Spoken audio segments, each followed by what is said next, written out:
Greetings, everyone. In Exodus chapter 2, verse 15, we find these words. When Pharaoh heard of it, he sought to kill Moses, but Moses fled from Pharaoh. He settled in the land of Midian and sat down by a well. For a few moments, I have a question for you. Are you sitting by the well? Picture Moses, if you will, sitting by that well in Midian.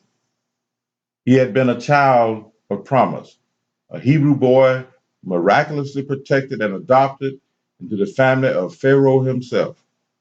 With his natural mother as his nurse to teach him of his own people, Moses also had access to the best teachers and the best schools in the ancient world as a prince of Egypt. Now in middle age, Moses goes out one day to a place where the Egyptians used the Hebrews as slave laborers.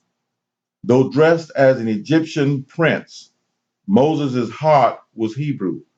And when he saw one of his own people being abused by an Egyptian overseer, he jumped into action and killed the Egyptian.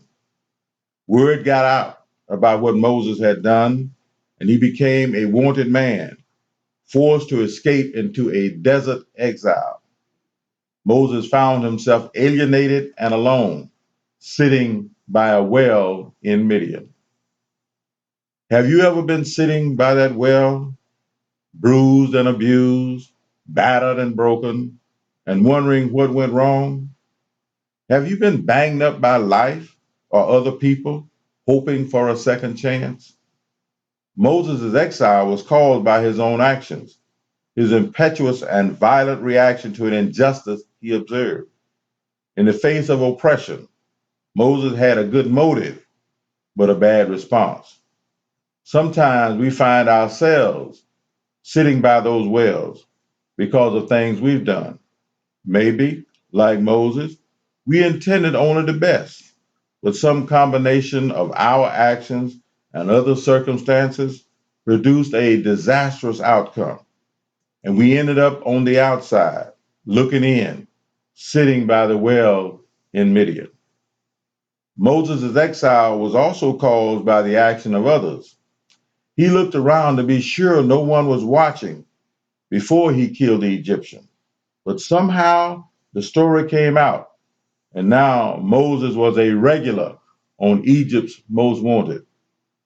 If no one else was watching, who could possibly have reported on what Moses had done? The Hebrew worker he saved, that's who.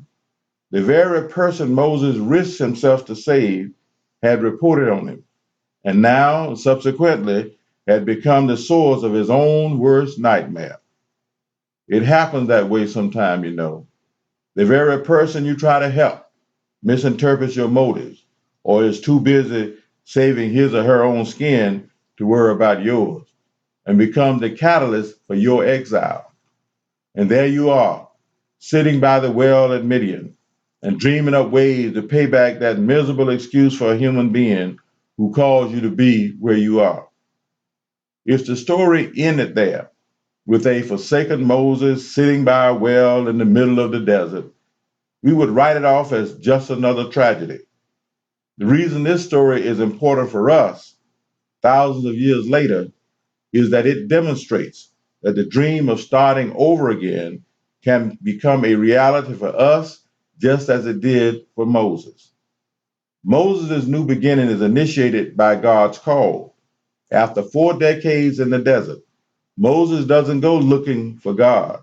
God seeks out Moses, grabs his attention, and extends to him a new beginning, an exciting new beginning that will change his life forever. God isn't interested in us sitting by the well for the rest of our lives. Has there been some tragedy or crisis that disrupted your life? The loss of a spouse through death or divorce, the loss of a child, the loss of a career, perhaps some other critical event that has sidelined you and made you sense that your life can never be quite as worthwhile as before? It is often only after those crisis events that God is able to use us more effectively. For Moses, it was only after a terrible sin and 40 years of personal exile that he was prepared to lead the people out of national exile. For Hosea, it took an unfaithful wife to fully reveal to him the depths of God's love and God's forgiveness. It was only after Samson had foolishly trivialized and toyed with God's gift to him that God was able to use him to defeat the Philistines by dealing a devastating blow to them and bringing glory to God's name. It was only after Paul had persecuted the early church that he came to understand God's grace and God's power made possible through Jesus Christ in his own life. Have you experienced some tragedy or some crisis in your life, and now you are seated next to a well in Midian wondering why? Perhaps it is at this very moment in your life that God is calling you to start over again, to experience a new and exciting phase of your life that you might never have imagined before. Perhaps God can use you now with your new insight and your new understanding in ways you would never have been able to be used before. Moses' new beginning was initiated by God, yet it was made possible through his own response. Everything that was about to happen in Moses' life was dependent upon his willingness to act on God's call. God called Moses to a new beginning. God called him to a second chance. Today, God is still in the business of helping people to realize the dream of starting all over again. That doesn't mean there aren't going to be barriers to be overcome, but it does mean that they can be overcome with God's help. Starting all over again may prove to be rough for you, but you can make it. Moses did. Despite what he had done and what had happened to him, Moses was able to start over again. Instead of complaining about what he could and could not do, he allowed God to order his steps. When he did, he was instrumental in leading the children of Israel out of bondage.